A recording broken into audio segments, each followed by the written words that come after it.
That was then. This is now. Chapter 2.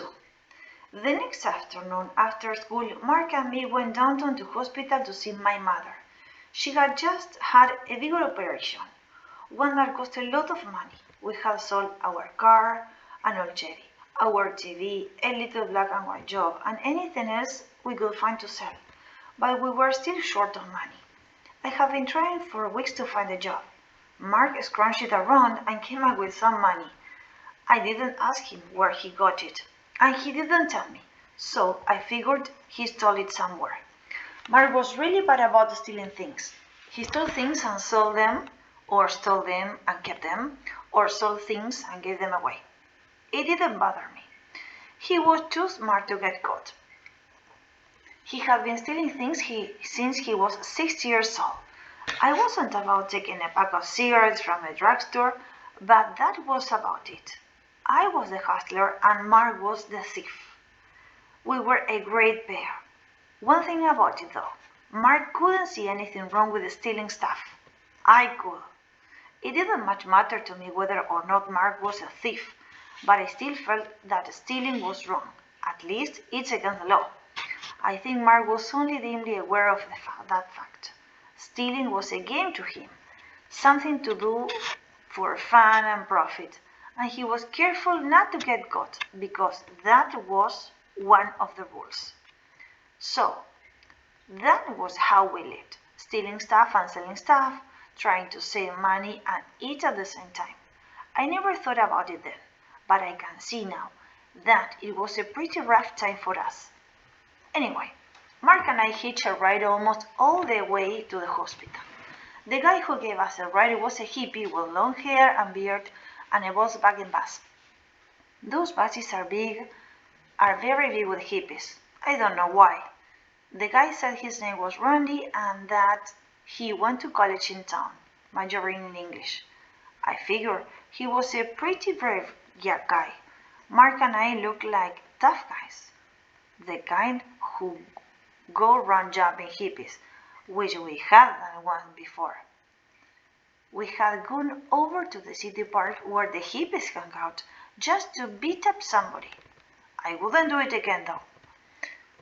I hadn't realized those guys refused to fight back, and what happened to the one we hauled off, it made me sick. Mark felt the same way, so after that we left them alone. Randy was telling us about this really cool house where a bunch of his friends live, an old house they all rented and everybody who wanted to could live there and grew in peace and goodwill. I didn't much believe him.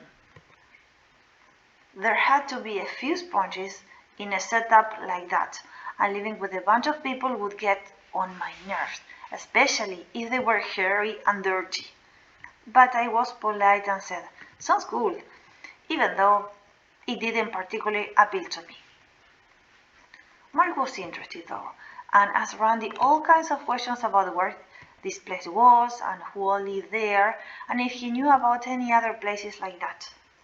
Mark was interested in lots of things. He knew all about the Old West and was nutty about the Warner Brothers cartoons.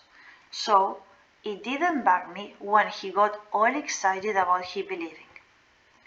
When we got out of the bus, Randy held up 2 fingers and said, "Peace," and Mark held up M&M's peace medal, which he was wearing around his neck as a joke, and made me a wisecrack. Then we looked at each other and crackled laughing, but we weren't being hateful, it was just funny. Mom was glad to see us, but she hadn't been lacking of company. We had the kind of neighborhood where everyone knew everybody else's business, and all the ladies came up to see her, at least 2 a day. They also brought me and Mark junk like pies and potato salad. I got the pies and Mark took whatever else there was, since he couldn't stand sweet stuff. Cokes and occasionally M&M, just to be polite to M&M, was as much sweet stuff as he'd take. As a result, I was putting on weight. I wasn't in much danger of getting fat since it seemed like I was growing an inch taller a week, and Mark was staying as light and slender as ever. You'll never guess Mark was strong, and he was by looking at him. But I knew from our wrestling matches that he was as tough as a piece of leather. As usually, the last thing on Mom's mind was herself. We had no more than got there and got huge when she started telling us about this poor kid across the hall who never had anybody visiting him. How do you know that? I asked. There are so many people coming and going around here. How do you know about some kid across the hall? The nurse told me. Poor kid. He's not any older than you and Mark. I figured. I mean her finding out about it. If there was a lame dog within 3 miles, she'd find it. It didn't bug me much though. Thanks to her, I had a brother. Bryon, promise me you'll go over and see him. I frowned. Look, I don't know the guy. I'm not going just to walk in and say, "Hi there, want a visitor?"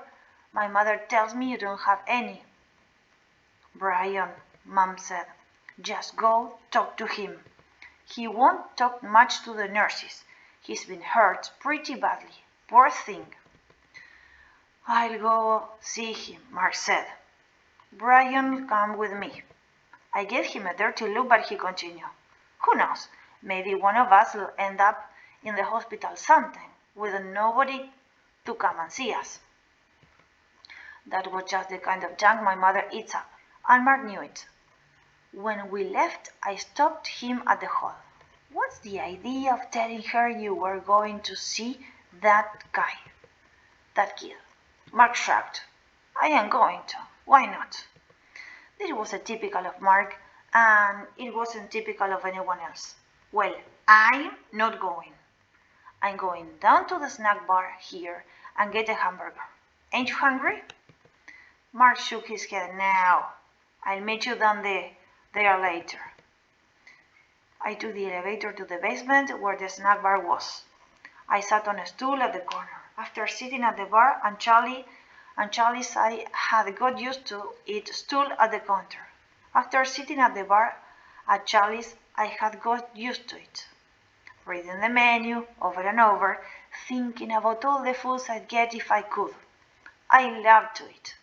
I could put away more food than anyone I knew. I was 5'10" at 16 and still growing, but I went through my lanky period at 14, and I had a good build, of which I was proud. I should have gone out for football, I guess, but I didn't much appeal to me. I like neighborhood football games, but all that practice for the real thing seemed like a bore to me. Besides, I knew I couldn't put up with the coach telling me how to play. I never have been able to accept authority. I don't know why. I figured it was because of these two cops, who beat me up once when I was 13 years old. I had gone to the movies with these other guys, I forget where Mark was, and we drank a fifth of cherry vodka and coke and got drunk.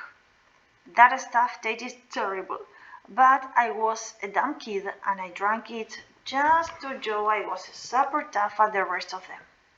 When the movie was over and I was staggering around alone on the streets in the dark, these two cops picked me up, drove me out to a hill on the other side of town, slapped me around, and left me there. I never forgot it. It didn't stop me from drinking, but it sure ruined any respect I had ever had for cops. Yeah, sure, there are good cops somewhere. I just never met any. Ever since then, I made it a point to mouth off to cops. That's probably why I never met any good ones. So, I was sitting there, reading the menu, when I heard the boss say, "Can I take your order?" And I looked at this really cute chick. She gave me a big smile and said, "Hi, Bryon. What are you doing here?" I was racking my brain trying to think where I knew her from. She did seem kind familiar, so to stall from time I said, "I am here to see my old lady. She's just getting over an operation." "I didn't know you were here." "I just started this week, but you knew I just got back, didn't you?" "Oh yeah, I said, about to go crazy trying to remember who she was. She had this ruby long hair with a sheen to it like a carpal. Long hair with bangs just drives me crazy. There aren't too many chicks who can wear their hair like that and still look good. And she had these big beautiful grey eyes, dark grey with black eyelashes, and the eyelashes were really long, but they weren't fake. I am a long practiced studier of girls, and I can tell about things like that. Gosh, you've grown, she said. You must be a foot taller than when I saw you last. Yeah, well, it's been a long time, I said. If I had grown a foot, it must have been. How you been doing? Oh, pretty good. I was lucky to get the job. Listen, give me your order. I'm not supposed to stand around talking to the customers. Sure, I have a hamburger and a Pepsi. She took my order and left, and I was about to lose my mind. She couldn't have been someone I dated.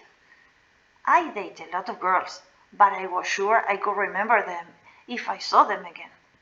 Anyway, she seemed friendly, and after you break up with someone, she's not usually friendly. She seemed so familiar I could have sworn I'd seen her recently. Whoever she was, I wanted to see her again. I had already noted that she wasn't wearing a voice ring about her neck or any other signs that she was somebody's personal property. I am in the habit of looking for girls like that. I have gotten into some tight spots with boyfriends I didn't even know existed. Here's your hamburger. I looked up at her and she gave me this really great smile, a smile that lit up her face. I knew I'd seen that smile recently, and then it struck me who it was, and I was so surprised that I said it loud. Kathy! Yeah, she said, almost as surprised as I was. Who do you think it was? The last time I saw you, you had short hair and braces, I said, forgetting that a lady killer should never remind a girl of her wacky age when she was skinny and ugly, or fat and ugly, or short hair with a mouth full of metal. Yeah, that's the truth, Bryon. You mean you didn't recognize me? No, I didn't. I couldn't see why that should shock her so much. Even back in the days of braces and short hair, we weren't exactly best friends. I have never paid any attention to her. I just recognize you because you look so much like M&M when you smile. I am going to take that as a compliment, she said, giving me my cheek. M&M is a beautiful child, and he has a beautiful smile to match his mind. He's a good kid, I agreed. She turned to go, and I said, wait, without thinking. So when she turned, I stuttered a little. I haven't seen you in a while. I'd like to talk to you sometime. I really wasn't living up to my self-image. I never stutter. All right, she said. We'll talk sometime. I wanted to ask her when, but didn't. You should never be too eager with chicks. It gives them ideas. I waited around for Mark, but he didn't show up, so I took the elevator back to Mom's floor. I went and looked into the room across Mom's where that kid was supposed to be. I saw him all right, but no signs of Mark. That kid had been hurt bad. He had bandages around his head and across one eye, both arms in slings, and stitches in his lower lip. Hey, are you Bryon? He looked at me out of his good eye. Mark said to wait for him here. He'd be right back. He went across the street to the drugstore to buy me some comic. I could tell from the way he talked that he came from a neighborhood like mine. It was likely. It was a charity hospital. Come on in, he said. Pull up a chair. I did. I didn't know what to say to him. You are Mark's brother? You don't look much alike. For a minute, I really felt good about Mark telling this guy we were brothers. Of course, we didn't look alike. Mark with his gold hair and strange gold eyes and slight, tense body, and me, big and husky with dark brown hair and eyes. So I said, No, I guess we don't. I got a brother, older. We don't look much alike either. I look around for a no smoking sign. Can I smoke here? Sure, as long as you don't get caught. Would you mind giving me a few puffs? Okay, I said. I lit up a cigarette and put it between his lips. Then I took it back, he said. Thanks. I haven't had a cigarette in a week. My name's Mike Chambers. My Bryon Douglas. Man, you look awful. What happened? I asked. I was beginning to be glad I had come in after all. It must have been a rough being kept in hospital that gave you creeps, with nobody to talk to. I got beat up, he said, with a wry smile. I couldn't believe it. I thought he'd been in a car wreck or something. What does the other guy look like? I said finally. It's a long story, Mike said. You got time for a long story? Sure, I said. I really do like listening to stuff that's happened to other people. I guess that's why I like to read. Well, if it seems like I'm never going to shut up, just tell me. You and Mark are the first people I've talked to in a long time. There ain't much to say to these nurses. I could see that. What can you say to nurses? Well, I began. I always had this soft spot for chicks. I was always making like Sir Galahad, opening doors for them and complimenting even the homely ones. And I beat out a lot of guys better looking than me, and they never could figure out why. But it wasn't just a line with me. I guess I'm a sucker.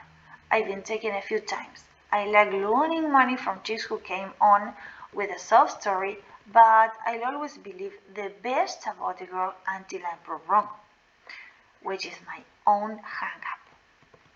That explains why the way I acted that night. The gang and me was hanging around the drugstore, and this black chick came in to buy some cigarettes. Me. I just see a nice-looking chick with really beautiful eyes, all black and inky soft. I guess I'm a little funny that way, because Negroes just don't get me all upset. I can see a black guy and a white chick together and it sure do bother me, while most white guys can't stand to see that. Like the gang. The minute she walks in, they get all tense up because a black anyone, chick or otherwise, just don't happen to come around much where I live. I guess she worked downtown and got off late and just stopped in her way to the bus stop. I think she told me that later. I don't remember too good now. So she gets her cigarettes and starts for the door when a couple of guys block her way. Now the gang I hang with is a pretty good bunch of guys. A lot of hearts and only a couple of white apples in the ground. But see, nothing much has been happening. And they were bored, so they start picking on the chick, calling her Black Beauty and some other choice things.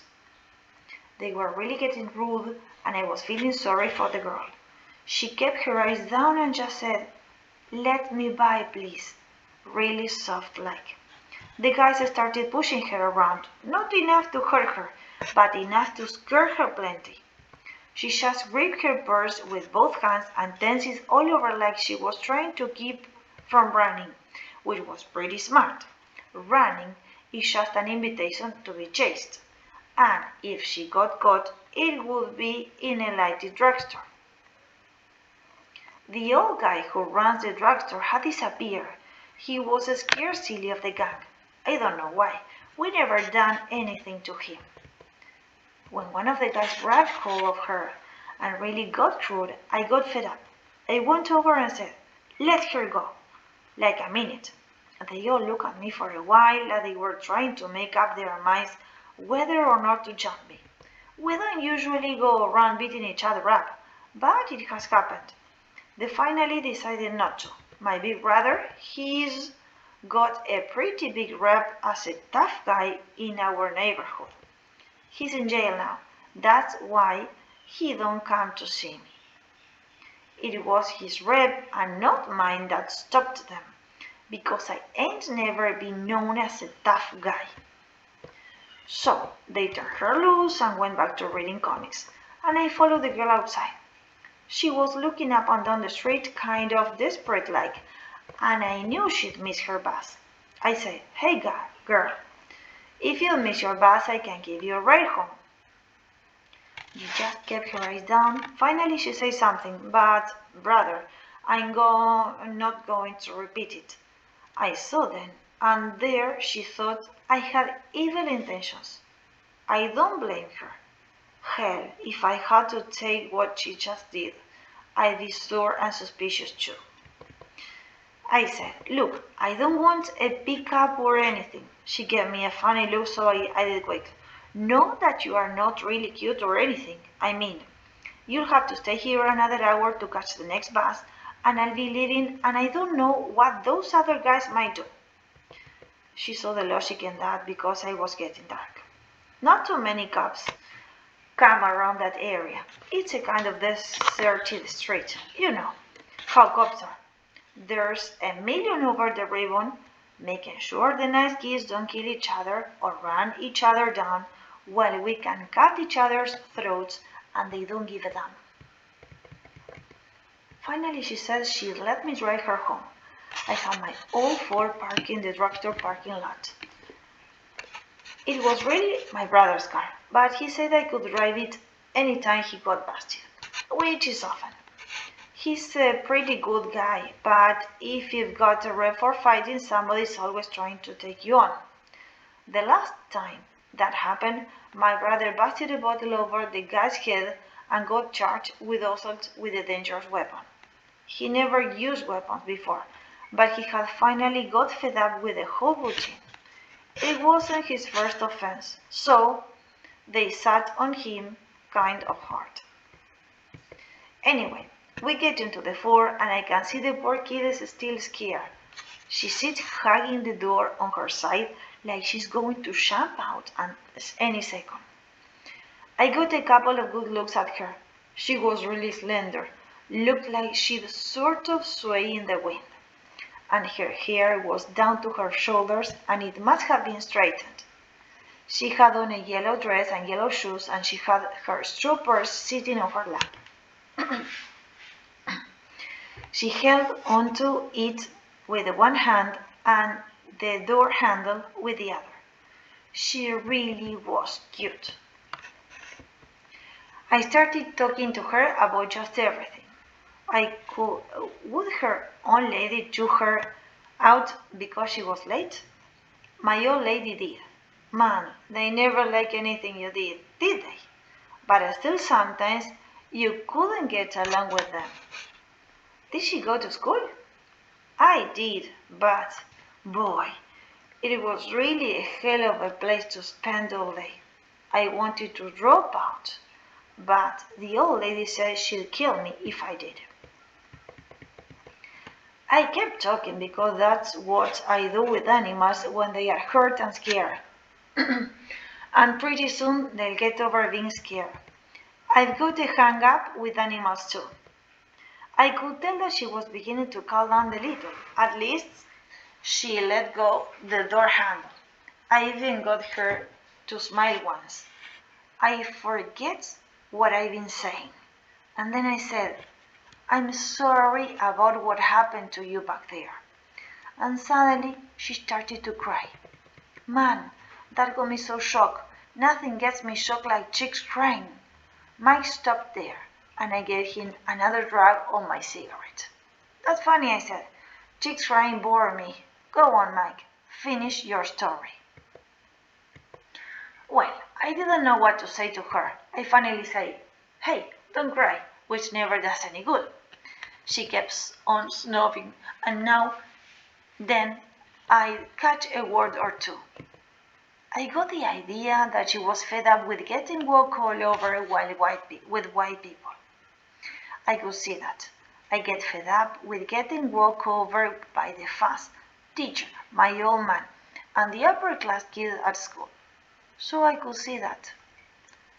"Bryon, do you know that my old man keeps my mother from coming to see me?" she said, said I was a dumb kid for ever getting into this hospital. So anyway, this chick, she tells me about her problems and she uses some pretty bad language, but nothing I ain't heard before from white chicks. I finally pull the car over to the car and reach into my pocket. She sat up straight and got all right. "What we stopping for?" she says. And I say, "I thought I had a handkerchief, but I guess I don't." I pull back out on the street. She looked at me for a minute.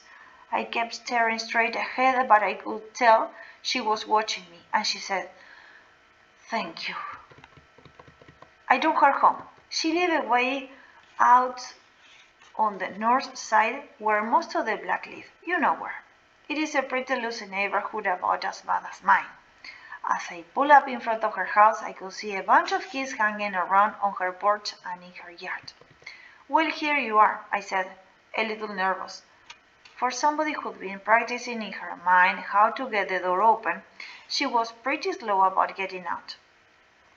That's how it seemed to me, anyway. I think she was tired out from crying so much. Then there was all these black kids around my car. Some big guys opened the girl's door and pulled her out and said, "What's the matter, Connie? What happened?" You could tell she'd been crying. Then they opened my door and dragged me out. It seemed like there was 100 black faces staring at me.